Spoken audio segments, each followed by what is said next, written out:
ये चिच्चा कौन खड़ा रास्ते के बीच में?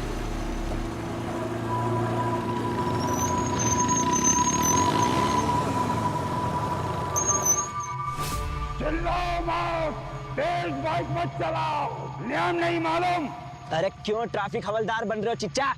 आया बड़ा हमें नियम सिखाने वाला। गौरव शिखर चलो।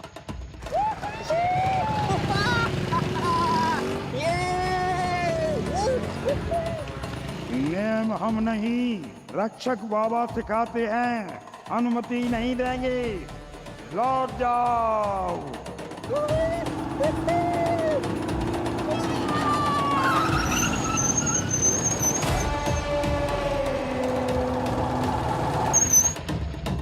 रक्षक बाबा निवास स्थान और ये सारा चढ़ावा, ये तो वही है ना जो उस बोर्ड पर लिखा था और बाबा ने कहा था। यानी अनुमति मांगनी होगी, लेकिन कैसे? अबे घर है या घर का कंकाल, और ये रास्ते के बीच में ये ऐसा सब कौन बनाता है यार? ऐसी अतरंगी जगह पर आकर अपना निशानी देना तो बनता है ना। बनता है निशानी। मानव, गौरव, यार चलते हैं यार प्लीज। ये क्या चीज है? मानव प्लीज चलते हैं यार। क्या है ये सब पगलापंती? ये मिली अपन को अपने काम की चीज। मानव प्लीज, गौरव चलते हैं यार। बाबा की रेसिंग बाइक। चलते हैं यार प्लीज, कोई और रास्ता लेते हैं। अबे फट्टू चंद, दिखा दी ना तूने अपनी औकात, यहीं से जाएंगे। गौरव समझाना इसको भाई। अरे यार क्या बकवास कर रहा है? तुझे लौटना ना तो तू लौट जा, हम तो यहीं से जाएंगे। यार प्लीज मानव, गौरव, यार दूसरा रास्ता लेते हैं ना यार प्लीज। तू रहने दे।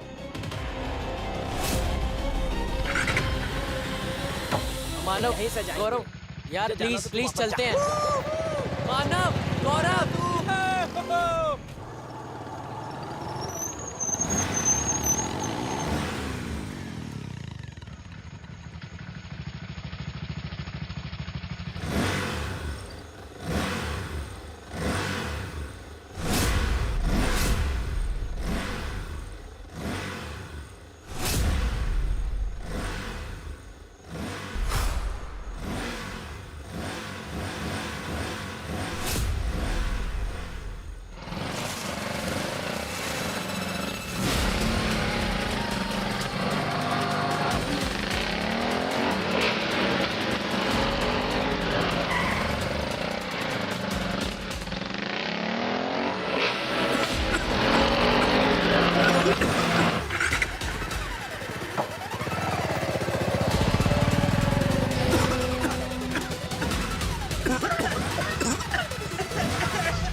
मानव, गौरव,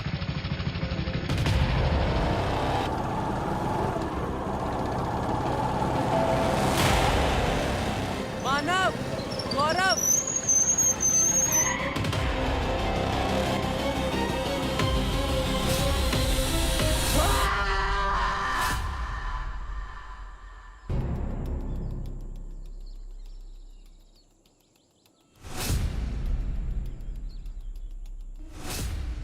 सर, इतनी बेरहमी से कौन मार सकता है? कोई ऐसा जो चेतावनी दे रहा है और साथ में उसकी नुमाइश भी कर रहा है। अरे बॉडी मिलेगी नहीं? नहीं सर, जंगल बहुत घना है। अरे तो क्या कर रहे हो, ढूंढो जल्दी। घना जंगल है तो क्या हुआ? बताइए सर। तुम भी ढूंढो।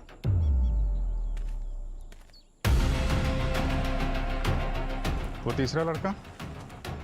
सर ये रहा वो तीसरा लड़का जिसके बारे में हम बताए थे, जो बच गया था, उन दोनों लड़कों के साथ था और भागते हुए थाने आया था। अरे क्या नाम बताए थे जी? शिखर। शिखर, हम जानते हैं तुम्हारे लिए थोड़ा मुश्किल है, पर तुम्हारे दोस्तों के कातिल को पकड़ने के लिए तुम्हारी मदद लगेगी। कल रात क्या हुआ था बताओ। सर, हम तीनों बाइकिंग ट्रिप पर निकले थे। हम मस्ती करते हुए जा ही रहे थे, लेकिन फिर चिल्लाओ मत, तेज बाइक मत चलाओ, नियम नहीं मालूम? हमें रक्षक बाबा वाली बात मान लेनी चाहिए थी। चौरसिया जी, ये रक्षक बाबा की क्या कहानी है? अरे बहुत पुरानी कहानी है सर। पन्ना लाल नाम का एक आदमी था जो यहीं रहता था, अपना घर बनाना चाहता था।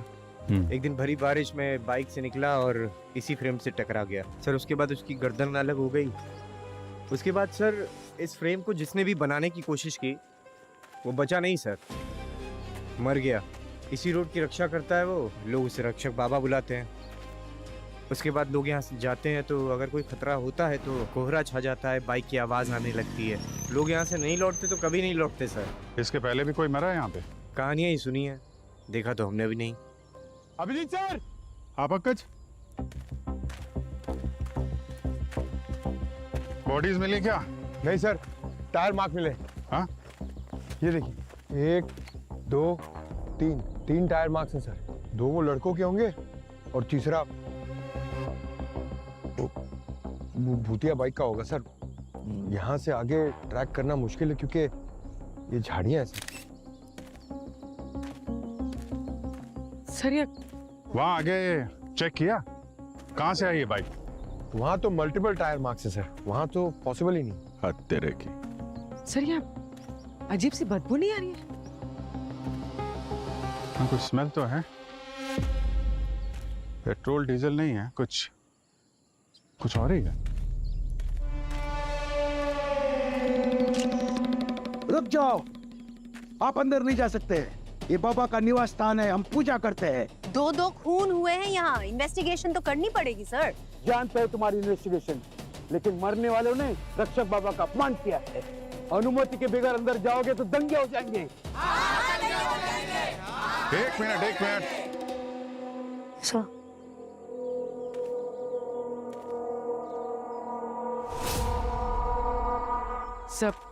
सब बॉडीज तो क्या, यहाँ पर तो खून के छींटे तक नहीं मिले। लगता है ये सर धड़ से अलग यहाँ नहीं किया गया है, नहीं आसपास ज्यादा खून होता। ये कांड कहीं और किया गया है। 2 पूजा करते हैं। इंस्पेक्टर साहब, ये जंगल कितना बड़ा है? सर जंगल 40 एकड़ में फैला हुआ है। चप्पा खोजने में तो हालत खराब हो जाएगी, कई दिन चले जाएंगे। 2 लाशें लेके कोई कितना अंदर जा सकता है? कौवा बहुत मन रहा है।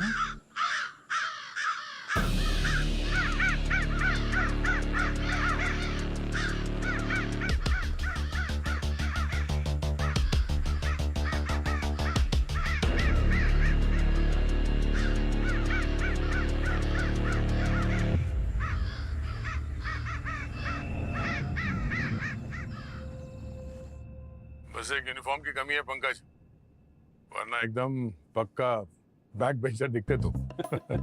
अरे सर, मैं तो आपके और अभिजीत सर के नक्शे कदम पर चल रहा हूँ। सही बात है, तुम जैसे स्टूडेंट्स हो ना तो स्कूल ही बंद हो जाए। हाँ सड़के। हाँ, उम्मीद है तेरी स्कूल बंद नहीं करनी पड़ेगी। मतलब नहीं मतलब कुछ जानने लायक मिला है तो ठीक है, वरना नहीं, वरना की जरूरत ही नहीं पड़ेगी। तो फिर बता ना जल्दी यार। बताता हूँ।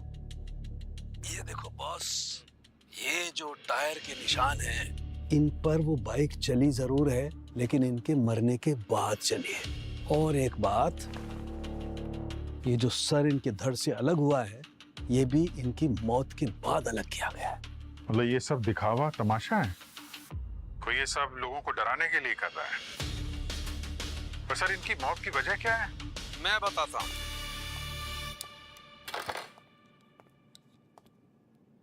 ये देखो अभिजीत, इनकी मौत हुई है रैपिड हाइपोक्सिया की वजह से। दरअसल इनके खून में और इनके फेफड़ों में मुझे सोडियम अजाइड नाम का केमिकल मिला है, जिसकी वजह से इनके खून में जो सेल्स हैं उसने ऑक्सीजन अब्सॉर्ब करना बंद कर दिया था, इसलिए ये कोलैप्स हुए और कुछ ही मिनटों में इनकी मौत हो गई।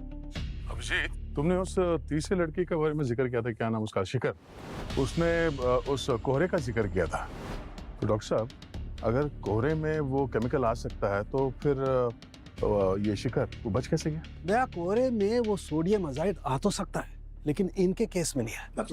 मतलब ये कि वो जो कोहरे में जो स्मेल थी वो एक किस्म के एनेस्थीसिया की थी। और शिखर की मेडिकल रिपोर्ट में उसकी स्किन पर मुझे इस एनेस्थीसिया के ट्रेसेस मिले और इन दोनों को सोडियम अजाइड इंजेक्ट किया गया। सर की एक बात बता, ये जो एनेस्थेटिक एजेंट जो इस कोहरे में था, कहीं इससे चक्कर भी तो आ सकती है, हेलुसिनेशन भी तो हो सकता है। तो कोई ऐसा तो नहीं कि शिखर ने जो बिना राइडर की मोटरसाइकिल देखी उसके हेलुसिनेशन हो? बस हेलुसिनेशन हो सकता है, भ्रम हो सकता है, लेकिन ऐसी चीजों का जैसे कोई तेज रोशनी हो या किसी चीज का कोई शेप बदल जाए, लेकिन यार जो चीज है ही नहीं वो दिखाई देने लग जाए, दैट्स इम्पॉसिबल।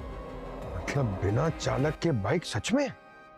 मैं नहीं कह रहा सर, ये तो बाहर लोग कह रहे थे ना। अब किसी पुरानी मान्यता के पीछे छिपके उसने दो खून कर दिए, वो छुपाना क्या चाहते हैं ये लोग? कहीं ये कोई निजी मामला तो नहीं है, रिवेंज?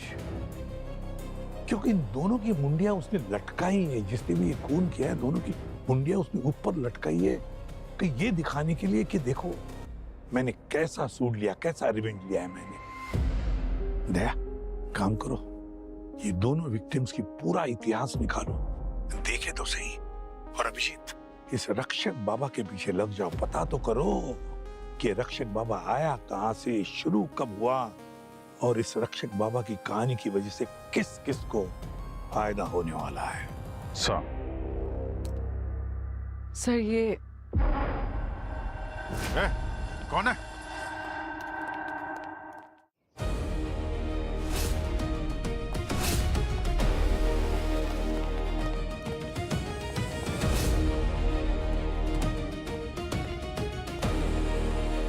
हाँ, आदमी तो भाग गया।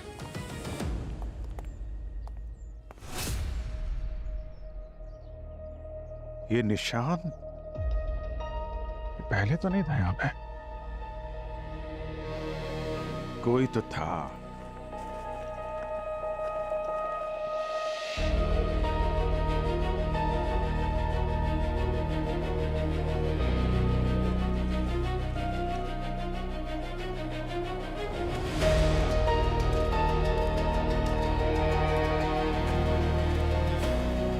हर जगह ये निशान बना हुआ है क्या ये निशान?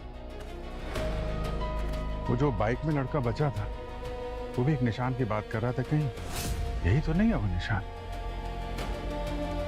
भाई साहब जरा ये अरे भाई साहब, हेलो,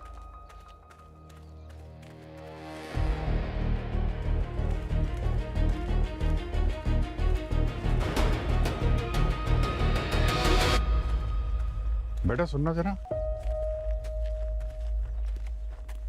देखो ये वहां पे जो वो निशान बना हुआ है लाल रंग का, ऐसा चक्र जैसा, क्या है, कुछ मालूम है उसके बारे में? ये हाँ, ये तो रक्षक बाबा।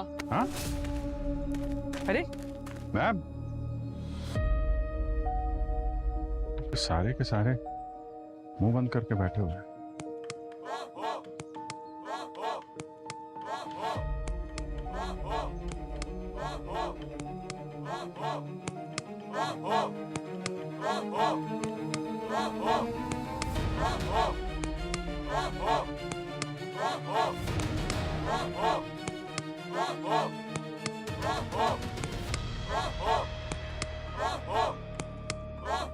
सर ये क्या है? कोई अंधश्रद्धा या डर? मास हिस्टेरिया कहते हैं इसे। एक विश्वास चाहे कितना भी अजीब क्यों ना हो, सबको अपने चपेट में ले लेता है। पता ये करना है क्या इन्हें विश्वास है कि रक्षक बाबा इन्हें बचाएंगे, या फिर किसी को डर है कि हम उसे एक्सपोज कर देंगे।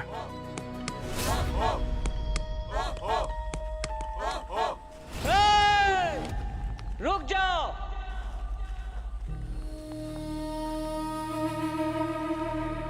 हिम्मत कैसे हुई तुम्हारी हमारे रक्षक बाबा का नाम लेने की और उन्हें ललकारने की?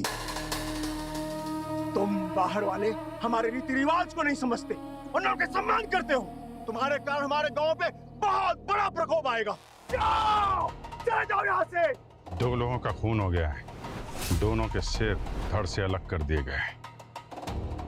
सम्मान और अपमान से ज्यादा जरूरी है खूनी को पकड़ना। अच्छा, तुम खूनी को पकड़ोगे, लेकिन कैसे पकड़ोगे? हमारे रक्षक बाबा के प्रकोप को भला आज तक कोई रोक पाया है? ना, कोई नहीं रोक पाया है।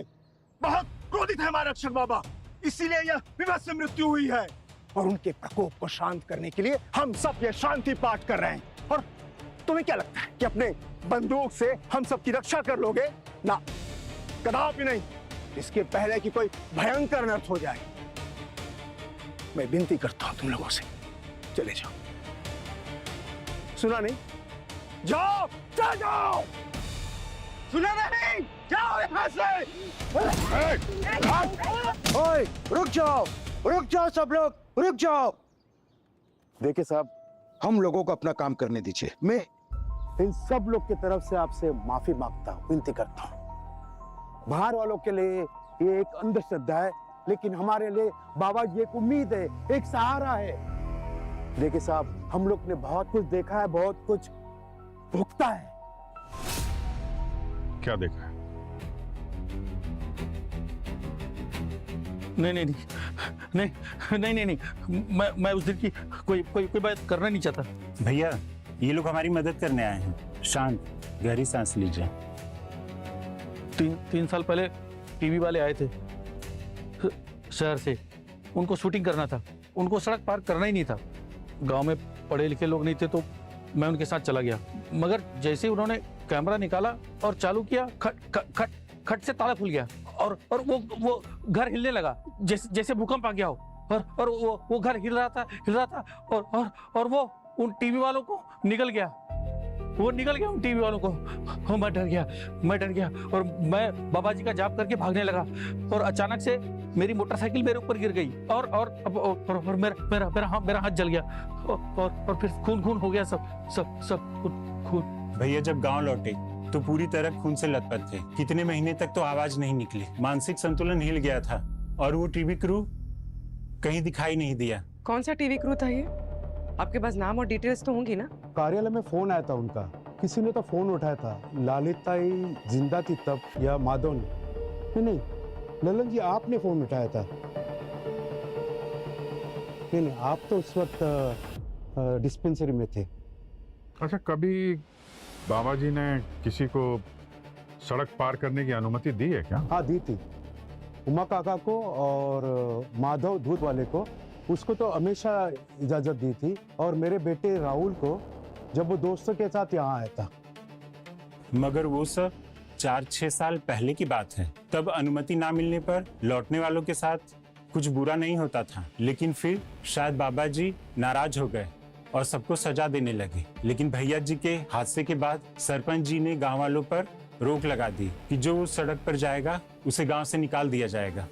मतलब 3-4 साल में किसी ने सड़क पार ही नहीं की? अच्छा, जिन लोगों को अनुमति दी थी वो लोग कहाँ हैं अभी? उमा काका का तो स्वर्गवास हो गया, माधव और ललिताई अब नहीं रहे। और आपका बेटा वो राहुल? वो तो दिल्ली में नौकरी करता है। ओके, उसका नंबर मिल सकता है? राहुल, गांव में जो हुआ वो तो आपने सुना ही होगा। हाँ, बहुत ही शॉकिंग था। बट सर, ये मान्यता तो बरसों से चली आ रही है, पर ऐसा पहले कभी कुछ नहीं हुआ। आपके पिताजी के मुताबिक आप उन कुछ चंद लोगों में से हैं जिन्हें वो बाबा जी का स्थान पार करने की अनुमति है? हाँ सर, मैं शहर के कुछ दोस्तों को गांव लेकर गया। हम वहाँ गए, गुरुजी ने पूजा की, चढ़ावा भी चढ़ाया। उसके बाद हम बाइक लेकर निकल गए। गुरुजी ने 1-2 जगह रुकने को भी कहा, मगर शायद ये धुंध और बाइक वाली कहानियां ही है। नहीं, मैं ये पूछ रहा हूँ कि जहाँ ज्यादातर लोगों को मनाही है, आपको अनुमति मिली क्यों? सर, सच कहूँ तो शायद इसलिए कि मैं एक सरपंच का बेटा हूँ। मैं सर एक इंजीनियर हूँ, प्रोफेसर हूँ। इन सब बातों में रत्ती भर विश्वास नहीं रखता। मेरी जिद करने के बाद गुरुजी ने एक पूजा की, मंत्र पढ़े और उसके बाद दिखावा किया कि बाबा जी ने आपको अनुमति दे दी है। तो फिर ये ललन की मानसिक संतुलन खोने वाली स्टोरी के बारे में क्या कहना है आपका? सर, वो सब मेरे गांव छोड़ने के बाद हुआ। वैसे ललन को दौरे तो पहले भी पड़ते थे। गुरुजी हर महीने 3-4 पूजा करते थे उसके लिए। और सर, गुरुजी खुद 4-5 साल में कितनी तरक्की कर गए। ठीक है राहुल, जरूरत पड़ी तो दोबारा कांटेक्ट करेंगे। Thank you.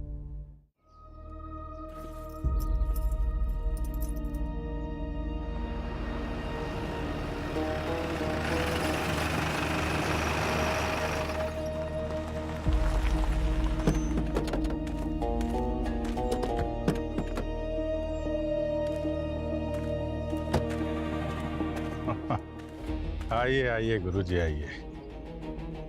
अरे पंकज, हमने तो सुना था कि सरपंच जी ने गांव वालों का इस रास्ते से आना जाना बंद कर दिया है। तो हम जैसे आम लोगों के लिए ना सर, रक्षक बाबा की कहानी सुनाने वाले महाअनुभव के लिए थोड़े ही सर।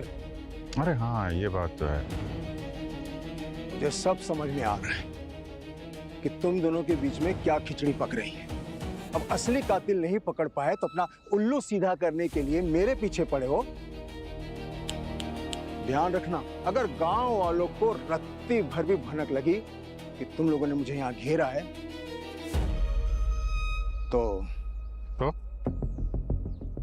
तो क्या? हाँ? अरे मुझे लगता है कि गांव वालों को यहाँ बुला ही लेना चाहिए। मुझे ये जानने में बड़ी दिलचस्पी हो रही है कि जब उन लोगों को पता चलेगा कि गुरुजी उनको धोखा दे रहे हैं, उनके घर में काला धन पड़ा हुआ है, उनके घर में प्रॉपर्टी के पेपर पड़े हुए हैं, तो वो लोग कैसे रिएक्ट करेंगे? रक्षक बाबा की कहानी से सबसे ज्यादा तुम्हें फायदा हो रहा है राकेश नंदन उर्फ गुरुजी। इतना कि तुमने दुबई में भी घर खरीद लिया और अपने बच्चों को वहां पे सेटल कर दिया है? फिर शहर से 3 लड़के आए जिन्होंने तुम्हारी इस मनगढ़ंत कहानियों को चुनौती दी और तुम्हें लगा कि इसके पहले गांव वालों का डर खत्म हो जाए, तुमने उन्हें रास्ते से हटा दिया। ऐसा है कि इस देश में लोगों को तर्क वितर्क से नहीं, डर से बांध कर रखना होता है। एक ऐसा डर कोई अनहोनी ना हो जाए, समझे? और जो उस डर को दूर कर दे वो गांव वालों का विश्वास पात्र बन जाता है। और रही बात पैसा कमाने की, तो हाँ, हमने आर्थिक फायदा उठाया है, लेकिन जोर जबरदस्ती से नहीं, किसी के जेब में डाका डालकर नहीं, अपनी श्रद्धा से, अपनी मर्जी से, ईश्वर में आस्था रख के, रक्षक बाबा में आस्था रख के लोगों ने बड़े से बड़े पाठ हमसे करवाए हैं, समझे आप? और रही बात जो आप लोगों ने देखा, वो हमारा मुनीम है और दिन भर के पैसों का हिसाब किताब देने हमें वो यहाँ आता है, क्योंकि ये सुनसान सुरक्षित सड़क है, पैसों के लेन देन के लिए बहुत ही सही जगह है। और मैं इतना भी मूर्ख नहीं हूं कि अपनी इस प्रतिष्ठा को दांव पर लगाऊंगा। थोड़ी सी अपनी बुद्धि का सदुपयोग कीजिए। पागल नहीं हूं कि मैं मीडिया को, पुलिस वालों को अपने दहलीज पर बुलाऊंगा। 300 लोग भी आ जाए ना तो साबित नहीं कर सकते इस गांव के लोगों के सामने मैंने जो झूठ गढ़ा है ना, तो वैसे ही रहेगा। अगर तुम लोगों के पास मेरे खिलाफ कोई सबूत नहीं है तो प्रेम से बोलो, जय रक्षक बाबा, और हमारा रास्ता छोड़ो।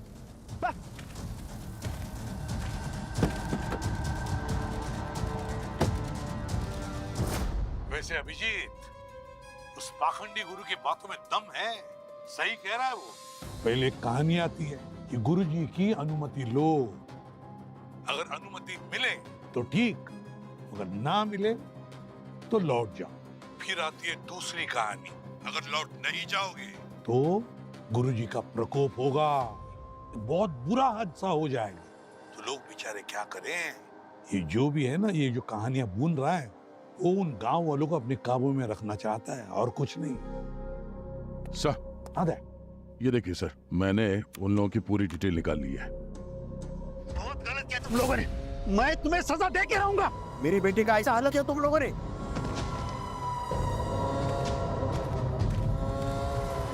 विक्टिम मानव, गौरव और जो बच गया शिखर, सर ये तीनों कानपुर के कॉलेज में एक साथ पढ़ते थे। सर 2 साल पहले इन दोनों ने मिलके एक कॉलेज के स्टूडेंट को इतना बुली किया कि उसे हॉस्पिटल में एडमिट करना पड़ा सर। इन तीनों को जेल होने वाली थी, मगर शिखर के पापा कोई बहुत बड़े बिल्डर है सर, मिस्टर डांगड़ा, उन्होंने अपना इन्फ्लुएंस लगा के इन तीनों को जेल जाने से बचा लिया। पर जिस लड़के को बुली किया है उसके फादर जयप्रकाश, जाहिर सी बात है कि बहुत गुस्सा थे वो। वहाँ पे तो उन्होंने बहुत धमकी भी दी थी, लेकिन बाद में इन तीनों के ऊपर 2 बार हमला भी किया सर। केस दर्ज हुआ है पर कोई सबूत नहीं मिला। ऐसा भी तो हो सकता है कि एक माँ जिसका बेटा मरते मरते बच गया और जिसे लगता है कि सिस्टम ने उसे इंसाफ नहीं दिया,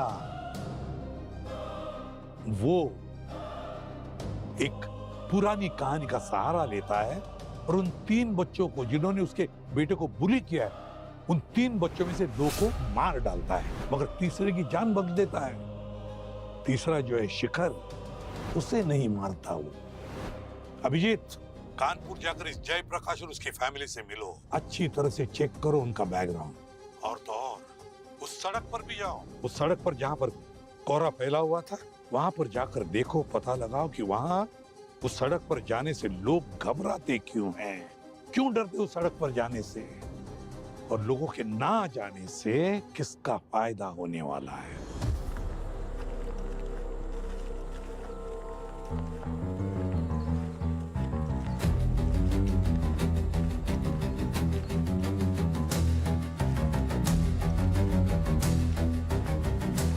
यहाँ पे कुछ वैसी स्मेल है जैसे उस दिन आ रही थी ना। केमिकल की स्मेल ना ये, लेकिन यहीं से क्यों आ रही है सर?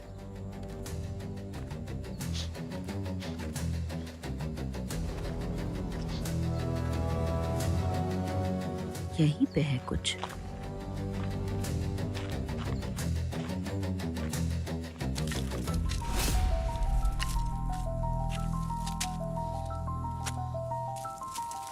सर ये तो खेतों में इरिगेशन के लिए यूज होती है, इस जंगल में क्या कर रही है? जंग लगी हुई है, लेकिन ये जंग की स्मेल नहीं है, कुछ और ही है। ए, कौन है तुम लोग?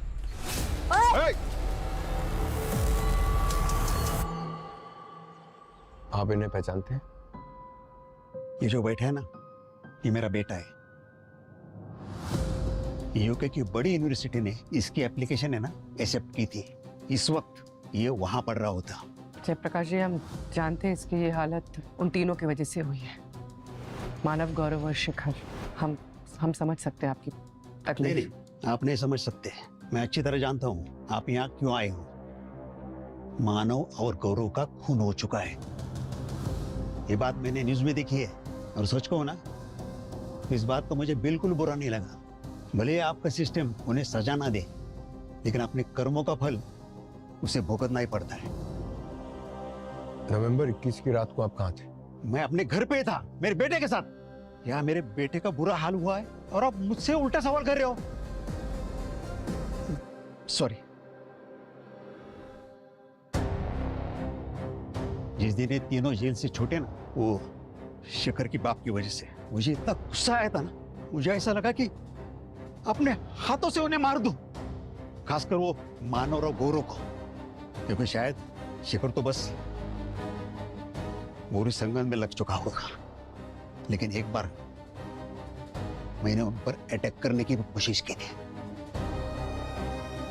फिर मेरे बेटे ने मुझे समझाया कि हम में और उनमें फर्क क्या रहेगा। फिर मेरी हिम्मत नहीं हुई। आपको सबूत चाहिए ना, तो ये सीसीटीवी कैमरे चेक करो। मैंने सेफ्टी के लगाए अपने बेटे के लिए, और चाहे तो आप मेरे से भी बात कर सकते हो। उस रात मैं अपने घर पे ही था। सर, निवास स्थान के पास से वो केमिकल वाली स्मेल दोबारा मिली सर। हम लोग काफी देर तक हाथ से मिट्टी हटाते रहे, तो फिर ये एक सड़ी हुई पाइप मिली सर। अगर ये पाइप सड़ा हुआ है, पुराना है, तो उसमें केमिकल की बदबू नहीं आ सकती। जरूर ये कोहरा जो है ना, वो उस सड़क पर उस पाइप में से ही छोड़ा जा रहा था। वो पाइप का इनलेट कहाँ से था, पता लगा? सर, ज्यादा खोदने के लिए फावड़े का इस्तेमाल करना पड़ता। मामला सेंसिटिव है सर, आस्था का मामला है, तो बिना किसी ठोस सबूत के ताले को छूना या निवास स्थल के अंदर जाना थोड़ा बवाल मच जाएगा सर। सर, इसके अलावा हमने सारी सड़क छान मारी।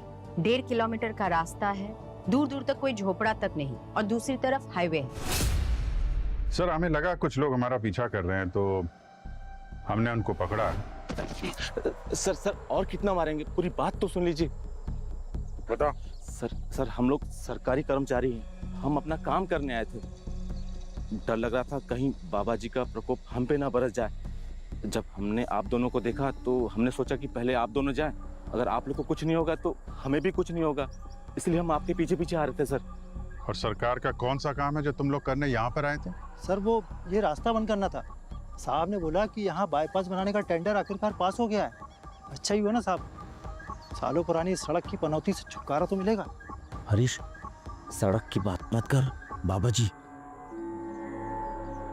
सरकारी लोग हैं इसलिए छोड़ रहे हैं। नाम पता लिखाइए और निकलिए यहाँ से। अभिजीत, पता लगाओ ये बाईपास वाला रोड बना कौन रहा है। और फिर दूसरी बात, अगर ये खून जयप्रकाश ने नहीं किया तो ये बात निजी नहीं रहती। ये बात घूम फिर कर जाती है उस सड़क पर, कोहरे वाले सड़क पर। अभिजीत, पता लगाओ ये कोहरे वाली सड़क बंद होने से किस किस का फायदा होने वाला है, किसका फायदा होने वाला है पता लगाओ। और ये सवाल उस रक्षक बाबा से पूछो। अपने स्टाइल में अनुमति लो रक्षक बाबा की।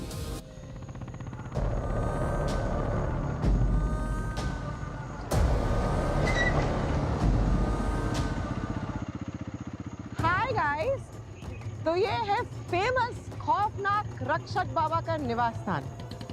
कहते हैं यहाँ से अनुमति लिए बिना हम आगे नहीं जा सकते।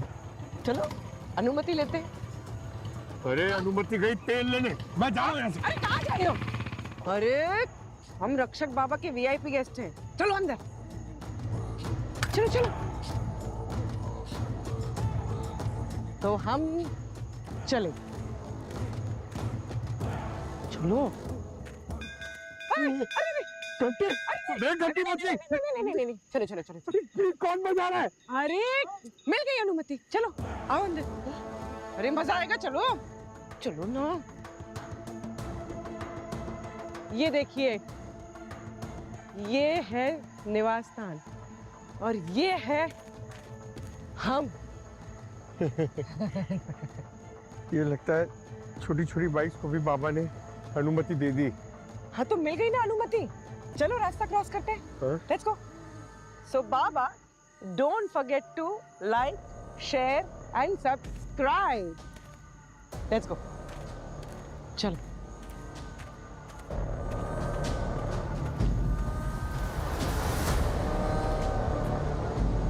रास्ता क्रॉस करते हैं।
तो ये है वो बिना राइडर वाली बाइक। अब इसके राइडर का पता तो सालू के साहब ही लगाएंगे। अरे क्या सालू के साहब, रक्षक बाबा की बाइक साक्षात आपको दर्शन दे रही है और आप चिल कर रहे हैं। बाइक ही है ना, रक्षक बाबा तो नहीं है ना। और तुमने कहा यार मुझे बाइक के चक्कर में फंसा दिया। अरे भाई, मैं कंकालों से मुर्दों से बात करता हूँ, ये बाइक से नहीं। इसके लिए मैंने ये mister Raghav, mechanical robotic engineer, इनको बुला लिया है। ये बताएंगे। बताओ भाई राघव साहब। सर ये सेल्फ बैलेंसिंग बाइक है। इसके व्हील हर्ब में सर्वोमीटर्स लगे हैं और गैरो सेंसर्स भी। ये मॉडिफाइड ECU पर चलती है और इसका रिमोट सिग्नल लगभग 5 किलोमीटर तक जा सकता है। ये सिंबल, ये रोबोटिक की पुरानी तरकीब है। इसे इलेक्ट्रोल्यूमिनाइट कोटिंग से बनाया है जो हेडलाइट से सर्किट में जुड़ा है। जैसे इसके अंदर से करंट पास होता है ये ग्लो करता है। इन शॉर्ट, एडवांस रोबोटिक्स के मदद से ये बाइक बिना राइडर के चलती है और इसीलिए लोगों को लगता है कि ये भूतिया बाइक है। लेकिन प्रोफेसर साहब ये बताइए कि ये बाइक ठीक उसी वक्त कैसे आती है जब कोई और बाइक वो घर से 10 मीटर आगे चला जाता है? Good question. इसके रिम के अंदर ना सेंसर जुड़े हुए हैं। क्रिमिनल ने सड़क के नीचे प्रेशर सेंसर्स लगाए होंगे। जैसे ही उसके ऊपर से गुजरती होगी सिग्नल जाता होगा और बाइक एक्टिवेट हो जाती होगी। मतलब ये सिग्नल मिलते ही कोहरे वाला खेल शुरू हो जाता है जो घर की पाइप से निकलता है और 3-4 मिनट में बाइक दिखना शुरू हो जाती है। मतलब इस कोहरे के ड्रामे के बीच में बाइक को वहां पहुंचने का मौका मिल जाता है। ये हुई ना बात, मिल गया ना सबूत अब हमें। बस अभिजीत घुस जाओ बिन दिक्कत उस घर के अंदर और ढूंढो उस फॉग मशीन को और पता लगाओ वो बिन राइडर के मोटर बाइक का राइडर कौन है। कौन है राइडर? 1 मिनट, तुमने किसी इंजीनियर का जिक्र किया था ना? सरपंच का बेटा? मैं सर एक इंजीनियर हूँ, प्रोफेसर हूँ। इन सब बातों में रत्ती भर विश्वास नहीं रखता। इस राहुल को मिलना पड़ेगा। लेकिन सर राहुल ये सब क्यों करेगा? और अगर वो दिल्ली में है तो वहाँ गांव में ये सब काम कौन संभाल रहा है? और सर वो बाईपास रोड और टेंडर का क्या? सर बहुत सारी गुत्थियां हैं सर। 1 मिनट, बस मेरे पास ऐसा कुछ है जो आपकी इस गुत्थी को सॉल्व कर सकता है। 1 मिनट, ये देखो, ये जिप्सम रेजिड्यू। बॉस ये मुझे इस बाइक के टायरों पे लगा हुआ मिला है। ओह, एंड यू नो, जिप्सम तो ऐसी जगह पर ही मिलता है जहां पर कंस्ट्रक्शन चल रहा हो, दीवारें चुनने के काम में आता है। पंकज, चौरसिया से पता लगाओ आसपास कोई कंस्ट्रक्शन साइट है क्या, जल्दी। हेलो हेलो, चौरसिया जी। हाँ सर। अच्छा, हम जहाँ पर है वहाँ से 3-4 मिनट दूर लगभग 2-3 किलोमीटर के रेडियस में कोई अंडर कंस्ट्रक्शन बिल्डिंग है क्या, बड़ी या छोटी? सर वैसे तो सारे नए कंस्ट्रक्शन 10 किलोमीटर से पहले हैं, लेकिन सर जंगल के एक दक्षिण की तरफ एक कंस्ट्रक्शन साइट है।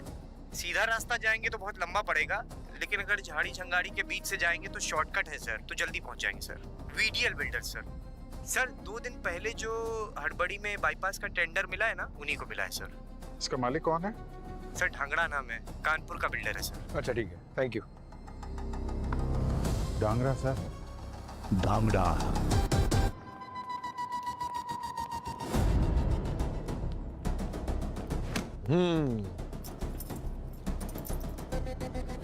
तुम्हारे पापा कहाँ हैं? घर और ऑफिस दोनों जगह नहीं है। मानव और गौरव को मारना कौन चाहता था? हाँ?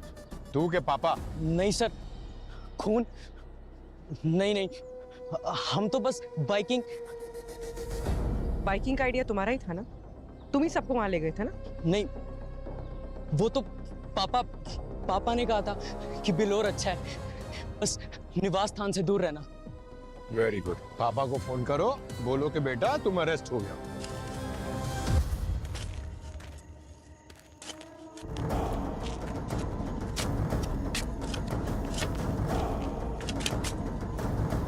मैडम, यहाँ कुछ मिला है?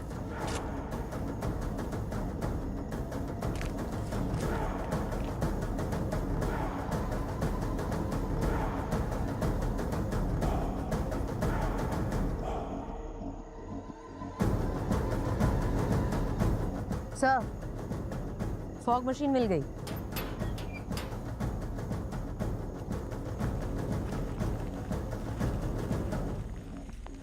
देखो उधर, पूरी एरिया को अच्छी तरीके से छान मारो। सर मैं इधर दिखता हूँ।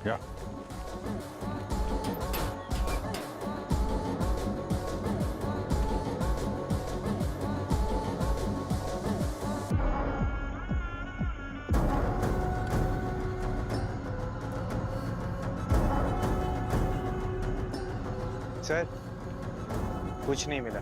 ये देखो, सर्वो ब्रैकेट। ओहो। और ये कंप्यूटर, सारा सामान यहाँ से चलती है। रक्षक बाबा की बाइक।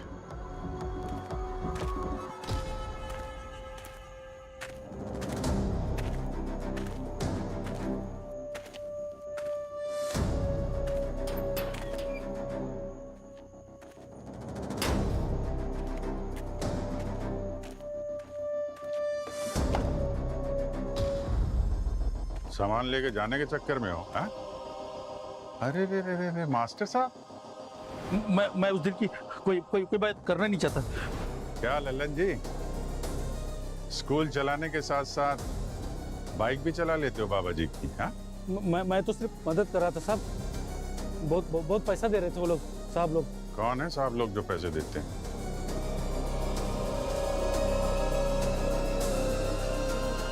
कौन है?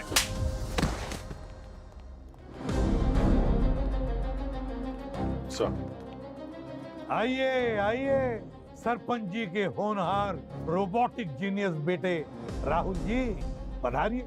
आपके पार्टनर धांगड़ा जी आपका इंतजार कर रहे हैं। चलिए मैं बता देता हूँ क्या हुआ। कांगड़ा जी को अपनी कंपनी के लिए बाईपास रोड की सख्त जरूरत थी, क्योंकि उससे इनकी कंपनी के दाम बढ़ जाते हैं। लेकिन सरकार से बाईपास अप्रूव कराने के लिए उस सड़क का बंद होना जरूरी है। इसलिए इन्होंने रक्षक बाबा की पुरानी कहानी को जिंदा किया और लोगों को यकीन दिलाने के लिए राहुल की मदद से कोहरे और बाइक का ड्रामा किया। प्लान तो काफी स्मार्ट था। और इतनी बेरहमी, उन बेचारे लड़कों को जान से मारने की क्या जरूरत थी? सिर्फ इसलिए कि सरकार दबाव में आए वो रास्ता बंद कर दें और तुम्हारे बाईपास के लिए काम शुरू करने का परमिशन दे दे। हाँ? कितने करोड़ कमाए तुम लोगों ने उन दो खून से? पापा, आपने मानव और गौरव का कितने पैसे चाहिए आपको? बोलो ना पापा, कितने पैसे चाहिए? आपने मेरे दोस्त को मार डाला। वो तुम्हारे दोस्त नहीं थे बेवकूफ, कब समझोगे तुम? और मैंने जो कुछ भी किया है वो पैसों के लिए नहीं किया, तुम्हारे लिए किया है, सिर्फ तुम्हारे लिए। हाँ, हमने भूतिया बाइक से लोगों को डराया सर, और कितने लोगों ने तो वो रास्ता इस्तेमाल करना भी बंद कर दिया था सर। लेकिन कुछ लोग ऐसे भी थे जो अपनी किस्मत आजमाने रोज आ जाते थे कि आज हमें अनुमति मिलेगी या नहीं मिलेगी, जैसे कोई खेल तमाशा चल रहा हो। फिर हमने लल्लन को पैसे दिए। पहले हुए एक हादसे में लल्लन का हाथ जल गया था सर, और फिर हमने उसी हाथ को टूल की तरह इस्तेमाल किया सर। टीवी क्रू वाली न्यूज़ भी फैला दी सर, और फिर सरपंच ने गांव वालों को वहां आने से रोक दिया सर। हमने किसी का कुछ नहीं बिगाड़ा सर, कोई नुकसान नहीं किया सर। और रही बात टेंडर की सर, वो तो हमें आज नहीं तो कल मिलना ही था सर। लेकिन वो दोनों लड़के, वो लड़के नहीं राक्षस थे सर, और अगर मैं उनकी जान नहीं लेता ना तो वो मेरे बेटे की जान ले लेते किसी दिन। मेरा शिखर दूसरे लड़कों की तरह नहीं है सर। वो लोग रोज इसका मजाक उड़ाते थे, नाजुक कली, नामर्द, और भी पता नहीं क्या क्या कह के बुलाते थे सर। मुझे तो लगा था कि उन लोगों के साथ रहेगा, घूमेगा फिरेगा तो शायद उनकी तरह कुछ शख्स बन जाए, लेकिन ये मेरी सबसे बड़ी भूल थी। उसकी वजह से इसे जेल तक जाना पड़ा सर। मुझे पता था सर कि मेरा बेटा एक दिन भी जेल में नहीं टिक पाएगा, इसीलिए मैंने पैसे खिलाकर तीनों को जेल से छुड़वाया। लेकिन जेल से निकलने के बाद उन दोनों की हिम्मत और बढ़ गई सर, और उन्होंने मेरे बेटे को इतना परेशान किया कि वो कुछ महीने पहले डिप्रेशन में चला गया।